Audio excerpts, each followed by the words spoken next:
Bonjour à tous, c'est Adèle pour la chaîne Jolie DP. Je vous retrouve aujourd'hui avec une première vidéo bijoux. Ce sera la première sur cette chaîne. Donc j'espère qu'elle vous plaira. Je vous remercie par avance d'être indulgent avec moi pour la qualité de la vidéo.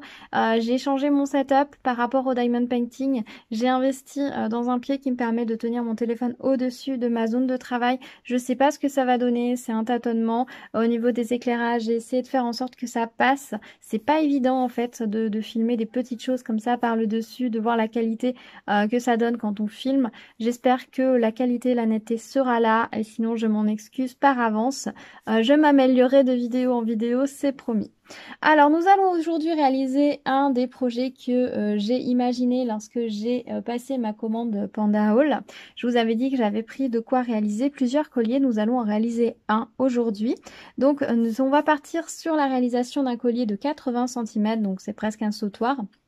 En utilisant deux des articles que j'ai commandés, on va utiliser des petits clous. Donc j'avais pris une grosse boîte de petits clous qui en contenait normalement, il disait à peu près 450 sur le site. Donc ces petits clous là. Donc moi je les ai pris en doré puisque c'est le doré qui me convient le mieux au teint. Mais si vous préférez l'argenté ou le bronze, n'hésitez pas à choisir des clous d'une autre couleur. Et nous allons utiliser des petites perles de 8 mm. Donc j'ai utilisé le lot de perles craquelées que j'avais reçu qui contenait environ 100 perles. Sachant que pour ce collier, j'ai besoin de 65 perles, tout simplement.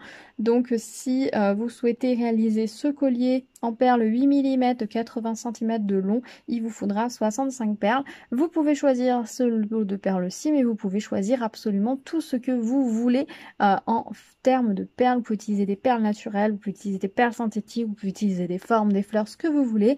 Vous allez voir, le mode opératoire, il est très simple. Et même si vous utilisez des perles plus grosses ou plus petites, vous allez voir, c'est très simple de calculer combien de perles il va vous falloir, etc.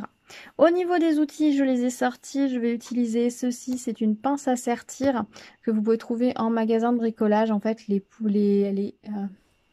le bout est pointu, en fait, sont arrondis. Voilà, ce qui va me permettre de faire mes boucles sur mes clous. Moi, j'ai une McAllister, j'en suis très contente. Ça fait plus de 10 ans que je l'ai et j'ai réalisé énormément de bijoux avec. Et elle a très bien résisté, donc je peux que vous la conseiller. Vous pouvez aussi en trouver dans les magasins de loisirs créatifs, etc., des spéciales bijoux. Moi, personnellement, j'ai jamais acheté de pince spéciale bijoux. J'ai toujours acheté en magasin de bricolage ou grande surface. Je vais utiliser deux pinces plates comme ceci. J'en ai deux. J'en ai une Casino et une McAllister également. J'en suis très contente. La Casino n'a pas très bien résisté dans le temps. Vous voyez, elle est un peu endommagée ici. Là, au niveau du un truc qui permet de rouvrir. C'est un petit peu cassé. Après, ça fait très longtemps aussi que je l'ai. Elle a énormément servi. La McAllister a beaucoup plus mieux résisté. Si vous êtes amené à faire énormément de bijoux, peut-être investissez dans des pinces d'un petit peu de meilleure marque. Sinon, les premiers prix fonctionnent tout à fait. Là, on devait être dans des 4 euros, je crois, à l'époque. Et là, on devait être entre 8 et 11 euros, je ne sais plus. Donc la différence n'est pas énorme, mais la qualité change pas mal. Et enfin, je vais utiliser une pince coupante. Moi, j'ai une Casino aussi. Je l'avais achetée en supermarché à l'époque, il y a fort longtemps maintenant. Il y a plus de 10 ans aussi que je l'ai. Celle-ci, ça doit faire une quinzaine d'années. Et donc elle a très bien résisté dans le temps. Si vous utilisez votre pince coupante ensuite en dehors pour du bricolage, sachez qu'en bijoux vous allez avoir besoin uniquement des 5-6 mm en haut, les premiers millimètres de votre pince. Si vous voulez vous en servir ensuite par exemple pour faire votre clôture dans votre jardin, à ce moment-là utilisez l'autre partie, c'est-à-dire le milieu. En bijou, vous allez rarement utiliser le milieu comme vous allez faire des choses très précises et que ces pinces sont très grosses. Vous allez surtout utiliser la pointe. Donc toute la partie, on va dire centrale, vous pouvez tout à fait l'utiliser pour vos bricolages quotidiens et que vous pouvez faire à faire.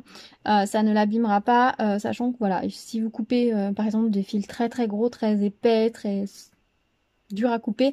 Avec la pointe, vous risquez d'émousser la lame et ensuite ça coupera plus très bien. Et pour les bijoux, on a besoin de coupes quand même relativement nettes. Donc, dans ces cas-là, je vous conseille voilà, de bien vous préserver la pointe et de garder le reste pour... pour le reste de vos bricolages. Si vous avez un bricoleur à la maison, n'hésitez pas à d'abord aller farfouiller dans la caisse à outils. Si ça se trouve, vous allez trouver à peu près tout ce dont vous avez besoin. La pince comme ça à bout arrondi n'est pas obligatoire. Au début, je travaillais uniquement avec une pince comme ceci. Du coup, celle-ci était un petit peu plus adaptée que la McAllister puisque La pointe est un tout petit peu plus fine. Au début, je faisais mes anneaux qu'avec ça. Mais honnêtement, si vous avez la possibilité de prendre une petite pince de ce genre, pareil, vous pouvez en trouver pour vraiment pas cher. Ne faites pas l'économie, ça va vraiment vous faciliter la vie. Voilà pour le matériel que je vais utiliser. Alors, au niveau des perles, j'ai déjà des perles, des clous, j'ai déjà tout organisé. J'ai déjà commencé de monter les perles sur les petits clous. Ça, c'est ce qu'il me reste à monter. J'ai sorti le nombre de clous normalement correspondant au nombre de perles. Pour savoir combien j'avais besoin de perles pour mon collier, j'ai fait les segments. Alors au début, j'hésitais à faire le collier de façon complètement aléatoire au niveau des couleurs. Mais au final, quand j'ai reçu le lot de perles, je me suis rendu compte que ça n'allait pas être joli. Je ne sais pas si j'ai vraiment reçu le lot que j'avais demandé. Parce qu'au niveau des couleurs, il me semble que j'étais partie sur quelque chose de beaucoup plus marron. Je me semblait pas qu'il y avait du bleu. Donc c'est possible qu'il se soit légèrement trompé lors de l'expédition de ma commande, ou alors c'est moi qui me suis trompée lors de ma sélection, parce que j'avais, il me semble, vraiment choisi quelque chose qui était vraiment dans les marrons et dans les verts, pas dans ces couleurs plus primaires, mais ça ne fait rien. Donc je me suis dit que ce serait très joli quand même. Au départ, j'ai un petit peu hésité, quelles sont les perles que je prends, est-ce que je mets le bleu, est-ce que je mets pas le bleu, et finalement j'ai choisi de mettre le bleu également, et je me suis dit que j'allais mettre les perles dans cet ordre-là, et ce segment va être répété un peu partout. Vu que les couleurs sont très très différentes les unes des autres, je me suis dit que si je les faisais en aléatoire, ça risquait de pas forcément être très joli, et du coup bah voilà. Après ça, c'est chacun vos goûts. Si vous souhaitez faire en aléatoire, bah, ça va être beaucoup plus facile entre guillemets. Si vous souhaitez le faire comme moi par segment, c'est très simple. Il suffit de savoir quelle longueur de collier vous voulez faire. Est-ce que vous voulez faire un collier de 80 cm? Est-ce que vous préférez faire un collier de 40 cm? Est-ce que vous voulez en faire un de 50? Peu importe. Sachez la longueur que vous voulez faire. Mesurez peut-être un collier que vous aimez bien, que vous portez, et vous regardez combien il mesure. Ensuite, ce qu'il va falloir faire, c'est monter votre premier segment, le mesurer. Voilà, par exemple, ici, mon segment fait 6 cm 5. Donc, j'ai divisé 80 par 6 cm 5 et il me semble que ça m'a donné 13 segments. Donc, a priori, j'ai 13 segments à faire. Il me faut 13 perles de chaque couleur. Donc, j'ai sorti mes 13 perles de chaque couleur et les clous correspondants. Excusez-moi. Et donc, une fois que vous avez sorti tout le matériel, eh ben, il n'y a plus qu'à. Alors, la première étape à faire pour moi, je pense, ça va être de monter tous vos clous, toutes vos perles sur clous comme ceci. Ça va être beaucoup plus facile, comme ça vous avez le geste, vous enchaînez et ensuite vous n'avez plus qu'à monter le collier et ça va monter très vite. Vous pouvez aussi faire monter un petit segment, l'accrocher au collier et ainsi de suite si vous préférez. Moi personnellement, j'ai tendance à faire du workbashing, je crois qu'on appelle ça, c'est-à-dire exécuter la même tâche le plus longtemps possible. Enfin, tout ce que j'ai à faire d'une même tâche, le faire et ensuite faire la tâche suivante. Donc je préférais monter tous mes perles sur mes clous en premier et ensuite attacher tous mes segments ensuite. Voilà. Ça me permet de gagner du temps de façon générale quand vous travaillez. Si vous pouvez rassembler vos tâches par type. Par exemple, si vous avez beaucoup de mises sous pli à faire, faites toute votre mise sous pli ou gardez le moment où vous allez pouvoir faire toute votre mise sous pli à la fois. Vous allez gagner du temps. Si vous avez des mails à faire, faites une demi-heure de répondage de mail total. Ensuite, passez à une autre tâche. C'est beaucoup plus efficace en général parce que du coup, on est dans le mood d'une seule tâche. On passe pas d'une à l'autre et c'est plus simple. Voilà. Si vous voulez des renseignements sur cette méthode de travail, vous allez en trouver foison sur internet. Il n'y a pas de souci et des livres aussi, etc. Donc on va commencer par monter les clous. Alors, vous pourriez tout à fait partir d'une simple bobine de fil et faire vos clous vous-même. Moi, personnellement, je ne trouve pas que ce soit un gain de temps ni un gain économique puisque les clous comme ça coûtent vraiment pas cher et qu'on a l'avantage, c'est qu'on a toujours une boucle ici qui est parfaite. Et ça, c'est plutôt chouette. C'est un avantage pour moi. Donc, j'ai choisi des boucles avec des clous avec la petite boucle ici. J'ai choisi des clous assez courts tout simplement parce que je savais que je n'avais pas des grandes perles à mettre dessus. Donc, je voyais pas l'intérêt de prendre des plus grands clous puisque j'aurais coupé plus de métal. Donc on va prendre une perle, on va la mettre dessus, hop. Alors moi ce que je fais c'est qu'ensuite je tiens un peu de façon à ce que ce soit le plus serré possible. Ensuite je plie tout simplement, hop, mon clou. En fait sur le côté et je vais partir quand je vais faire. J'ai raté mon truc, je vous montre en même temps donc j'ai raté. Hop. En fait du coup ça va me permettre d'essayer de faire en sorte que ma boucle soit centrée. Si vous faites pas ça, que vous partez directement, vous avez chance que votre boucle elle soit totalement sur le côté, que le côté de votre boucle soit au milieu. Alors que là c'est pas ce qu'on veut. Ensuite, je vais venir prendre avec ma petite pince pour faire une boucle. Et donc, je pars un peu en arrière du côté où j'ai plié pour ensuite tourner autour avec... Et je vais venir le plus possible au bord, vous voyez, le plus possible que je peux pour baisser et faire l'arrondi. Voilà. Ensuite, j'ai utilisé ma pince coupante. Je vais couper juste au bas de la boucle que j'ai faite. Hop. Je pense que ma boucle va pas être très grande. J'ai l'impression d'en couper beaucoup. Et ensuite, je vais venir la fermer avec ma pince. L'avantage d'utiliser cette pince, c'est que vous voyez, c'est assez rond. Alors ensuite, moi, petit truc que je fais systématiquement, c'est que je prends d'un côté de l'autre et je tourne de façon à ce que mes deux boucles soient à plat. Voilà, tout simplement. Je trouve qu'ensuite, pour monter les colliers, c'est plus simple et je trouve que c'est plus joli. Mais après, ça, c'est vraiment moi. Vous n'êtes absolument pas obligé de le faire. Ensuite, on va en reprendre une autre. Je vérifie que ma boucle soit quand même bien fermée et bien faite, parce que ça arrive que dans les gros lots de clous, on en ait qui soient défaillants. Je plie. Hop, je tourne. Alors, faut pas hésiter à faire des petites ouvertures, fermetures, etc. De pencher, de pousser sur le côté. En fait, vous voyez, je vais pousser de façon à faire en sorte que ma boucle soit bien sur le côté. Hop, voilà. Je vais couper à la base. Alors, vous allez prendre le coup quand vous en faites plusieurs. Vous savez à peu près où il faut couper sur les clous. Alors, des fois, ils sont pas tout à fait de la bonne taille.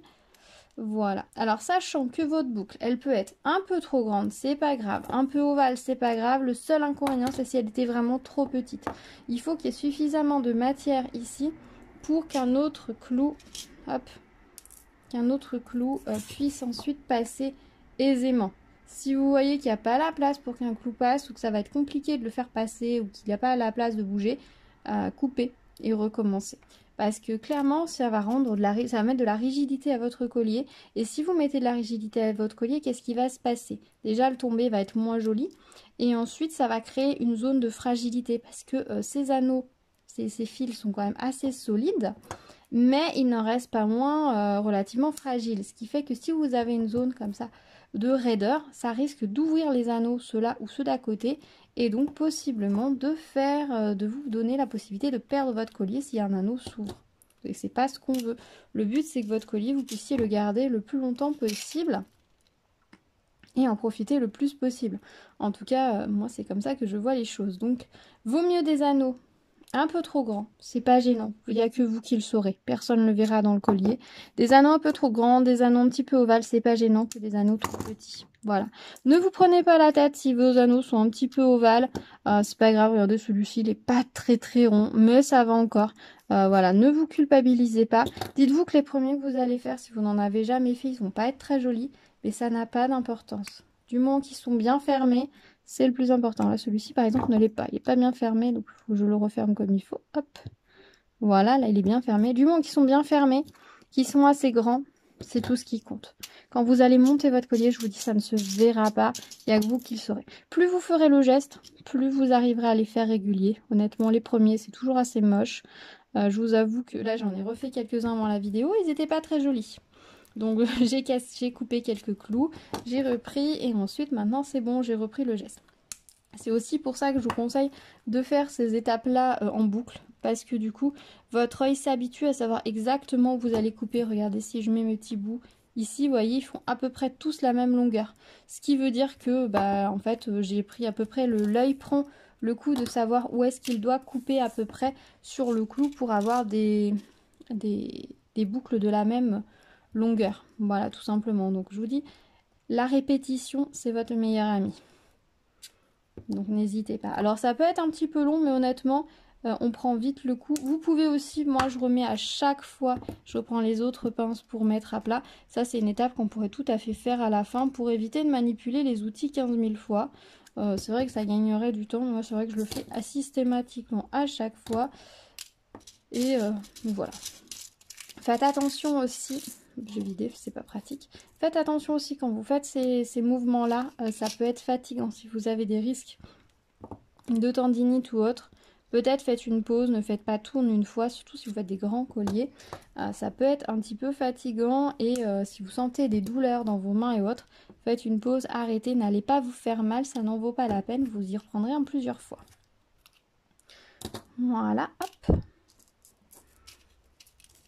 j'ai presque terminé. Ensuite, on va passer à l'assemblage. Vous voyez, ça va relativement vite quand même, hein. Il suffit de bien prendre le coup.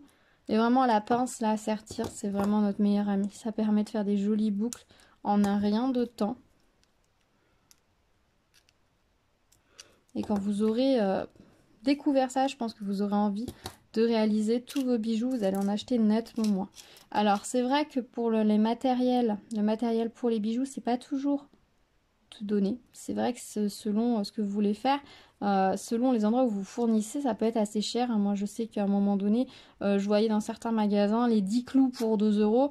Si vous voulez faire un collier comme ça de 65 clous, ça va vite coûter très cher. Mais si vous cherchez un petit peu, notamment grâce à Internet maintenant, vous pouvez vous trouver des fournitures pour réaliser des bijoux vraiment sympas pour pas très cher. Alors bien sûr, certains bijoux du commerce sont difficilement refaisables dans le sens où ils ont des pendentifs ou des connecteurs assez particuliers qui va être difficile de trouver ou vraiment pas à un prix abordable. Donc peut-être que là, effectivement, il vaudra mieux l'acheter, mais pour certaines choses, vous allez voir que vous allez pouvoir faire tout ce que vous voulez et facilement réaliser les bijoux dont vous avez envie pour assortir à vos tenues, dans votre style, etc. Et ça, c'est chouette parce que c'est pas toujours évident de trouver des bijoux dans son style.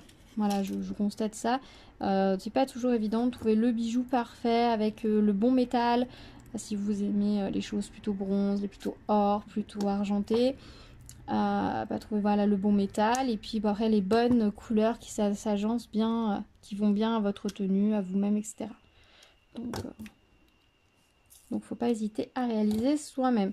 En général, c'est un petit peu la peur qui nous freine, mais une fois qu'on s'est lancé, tout va bien. Un petit peu comme tout, on a toujours un petit peu peur de se lancer vers l'inconnu, mais il ne faut pas, voilà.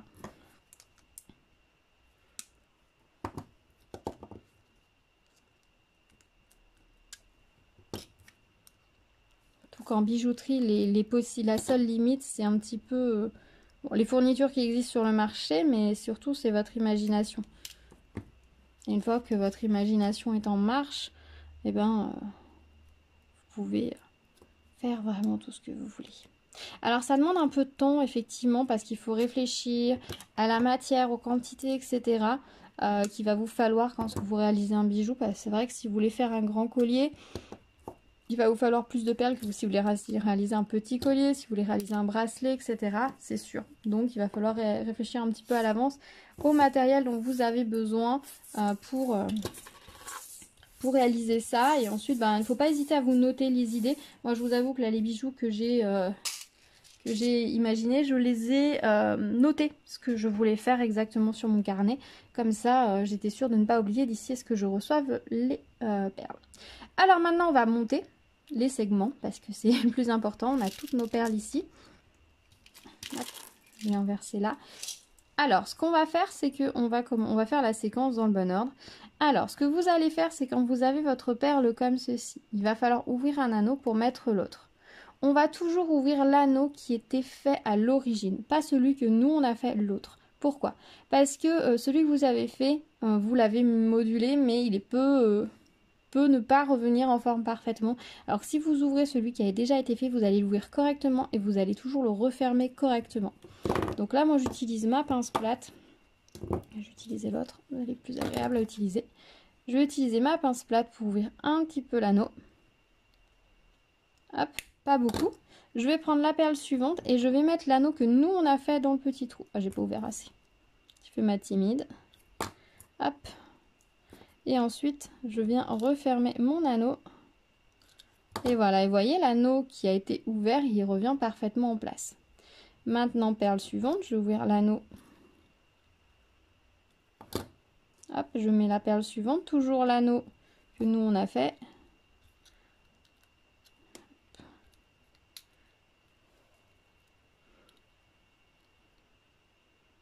Il faut y aller doucement quand vous refermez, pas besoin de... Des fois, vous s'y reprend à plusieurs fois. Faut pas hésiter à aller doucement pour ne pas écraser l'anneau, parce qu'il y a un anneau écrasé, c'est pas toujours évident à rattraper. Alors, ici, c'est ici l'anneau qu'on a fait. J'ai pas ouvert assez. Non, j'ai pas ouvert assez. Des fois, faut pas hésiter à ouvrir en ouvrant un peu, en mettant un peu sur le dessus, vous voyez, en partant un petit peu en biais, souvent ça facilite le passage et vous allez pouvoir réaplatir avec la pince plate. Ensuite, je réaplatis. et je referme. Hop. Alors le montage c'est un peu minutieux, mais vous allez voir, ça se fait très bien. Ce que vous devez faire attention, c'est que vos anneaux sont toujours bien fermés. C'est le plus important, parce que si un anneau n'est pas tout à fait bien fermé, vous aurez peut-être des soucis par la suite. Si vous avez deux anneaux mal fermés l'un contre l'autre, ça peut faire un petit espace par laquelle les perles vont en profiter, enfin le collier va en profiter pour s'ouvrir. Voilà, j'ai fini mon segment. Donc je peux aller le monter au précédent. Alors vous pouvez directement travailler en permanence hein, sur le collier en cours. Vous n'êtes pas obligé de monter tous les segments et les assembler ensuite. Hein. Vous pouvez monter. Hop, si je me mets hors caméra, ça peut être intéressant pour vous. Et voilà, on a déjà une petite partie du collier. Donc là, il me faut une perle rouge. Hop.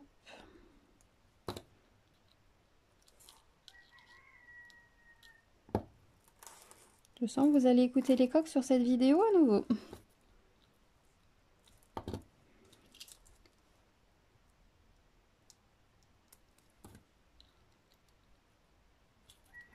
Et l'avantage des perles, vous pouvez aussi monter avec la pince à sertir, hein. Vous n'êtes pas obligé d'utiliser la pince plate.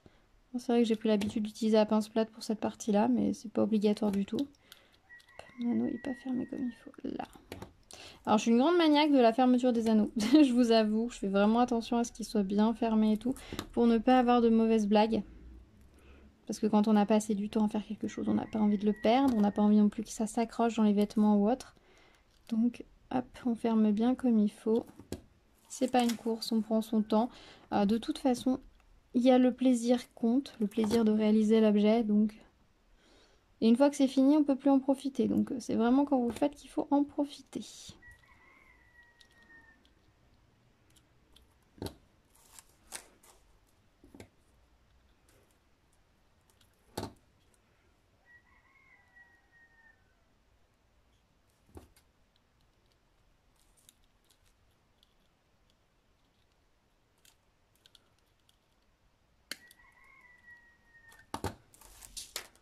Voilà, ça avance. Je trouve très joli au final ce collier. Alors c'est pas du tout les nuances que je m'attendais, parce qu'au départ je voulais quelque chose d'assez nature pour pouvoir aller. J'ai des robes un peu marron, sous des teintes un peu naturelles, et je voulais un collier pour aller avec.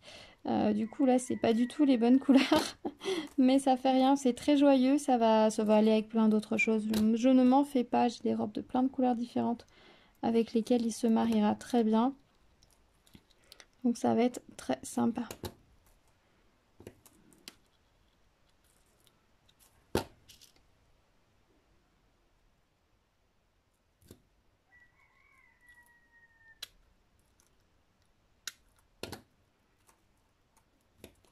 C'est vraiment une étape très très agréable, le montage, je trouve. C'est pour ça que je préfère tout faire avant pour pouvoir ensuite avoir plus que cette étape en profitant à 100%. Oups. Pardon, excusez-moi, j'ai des perles qui sont parties dans tous les sens. Hop.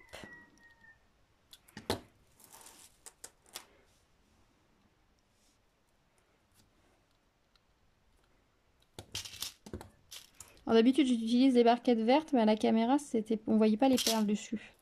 Donc d'habitude j'utilise mes barquettes vertes de diamond painting pour mettre mes perles. Je trouve que ça va pas mal. Là j'ai sorti d'autres petites choses, ça va aussi, mais pas pareil. Voilà, bah écoutez, je vais finir le collier et puis je vous remontre le résultat dès que je l'ai terminé. A tout de suite! Et voilà, je vous retrouve avec le collier presque terminé. Donc j'avais sorti une perle verte de trop. Voilà, j'ai bien compté, il y en a bien 13 sur le collier, je me suis pas trompée. Donc du coup j'en ai bien une de trop. Voilà pour le collier, il n'est pas encore terminé. Conseil, une fois que vous avez assemblé toutes vos perles, je vous conseille de passer comme ça à votre main, de façon à être sûr que vous n'avez pas de trucs qui soient restés un peu comme ça, là, vous voyez, tout coincé. Parce que comme vous tournez votre collier dans tous les sens quand vous assemblez, d'autant plus si vous n'avez pas fait l'étape de mettre bien à plat les petites ailettes, vous risquez tout simplement d'avoir des nœuds qui restent ou des endroits où c'est un peu coincé qui restent quand vous allez fermer le collier, ce qui serait dommage. Donc faites bien ça avant de l'assembler.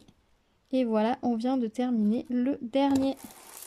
Et voilà le collier. Alors, est-ce qu'il fait bien 40 cm? Je suis pas sûre qu'il fasse réellement 40 cm au final. Si, il fait bien 40 cm. Attendez, je vais hors caméra. Il fait bien 40 cm à peu près, un tout petit peu moins parce que l'épaisseur des perles réduit un tout petit peu la taille. Alors, est-ce qu'il est plus vif que ce que j'avais imaginé? Oui, complètement. Complètement, mais je suis sûre que c'est pas le lot que je souhaitais. Alors, je sais pas s'il y a eu une erreur au moment de la commande ou c'est moi qui me suis trompée. Mais ça ne fait rien et je pense qu'il est tout à fait portable.